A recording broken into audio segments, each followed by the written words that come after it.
Hello, Dr. Beaumont Hill. For this final project, I wanted to share the model I've been developing over the past several months, not just as an academic exercise, but as the culmination of 25 years of leadership practice in the military, high-hazard nuclear environments, and now on this doctoral journey. While I have chosen to ground this framework in the restored gospel of Jesus Christ, because that is the lens through which I most clearly see truth, I recognize that others may ground their core identities in different ways. The model is designed to be tested and refined further through constructivist grounded theory as new data and perspectives emerge. In an age of unprecedented identity disruption, the most effective and ethical leaders will be those who help people stay anchored in their core identity rather than letting constructed identities alone drive social behaviors.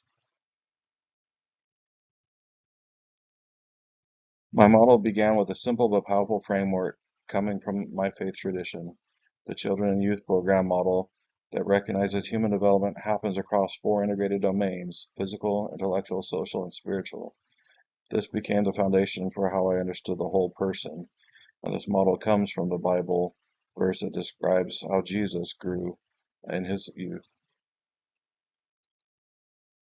Then came the crucible phase. As I tried to apply this simple framework for children and youth in complex, high-stakes organizational settings, I realized something critical was missing. This messy whiteboard represents what I call the crucible phase, where I wrestled with integrating trust-moderated servant leadership, human and organizational performance principles, and the realities of VUCA environments. I kept hitting the same wall. Most leadership frameworks treat people as systems to be optimized rather than whole human beings with a core identity. The founding documents of our nation recognize the principles of natural law that we are all created equal and have certain inalienable rights. But in historical practice, as fallible humans, we do not always see each other as equals. We allow ourselves to be divided and dehumanized by arbitrary distinctions of imposed or self-claimed identities that obscure the underlying truth of our shared humanity.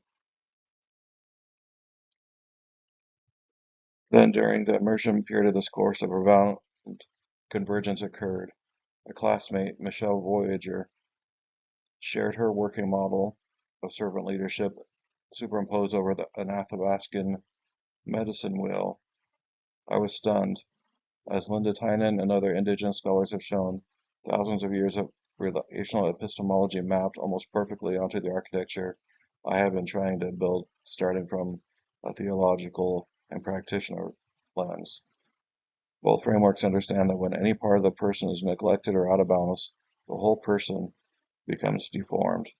As Gamma Perucci notes, in global leadership, we must navigate these complex multicultural systems with deep cultural intelligence. This brings us to today's synthesis, the concentric rings model. At the very center is the absolute identity, the unchanging truth that every person is a child of God with inherent light and worth. This is not a constructed or situational identity, it is the protected core. Around it sits layers of constructed identity, the many social, professional, cultural, and even religious roles we perform every day. As Jerry Van Babel and Dominic Packer demonstrate in The Power of Us, these shared identities powerfully shape behavior for good or for ill. Surrounding everything is allostatic load, the constant cumulative pressure that deforms every layer.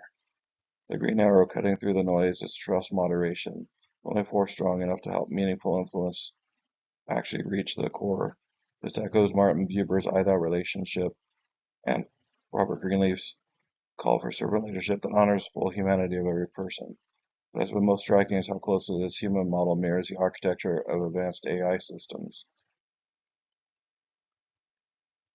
In these systems, the core is protected, and the personas are in an outer relational layer, so that the model remains stable. I believe the same principle applies to human beings. This is why I'm proposing additional models for the human organization performance framework that I'll continue to develop for my dissertation, but focused on the fact that people are more important than programs and processes. As I noted at the beginning, this model is designed to be tested and refined further through constructivist grounded theory as new data emerges. But as leaders, we have an ethical imperative to see each other as fellow humans and to preserve and protect each other's inherent dignity. Thank you.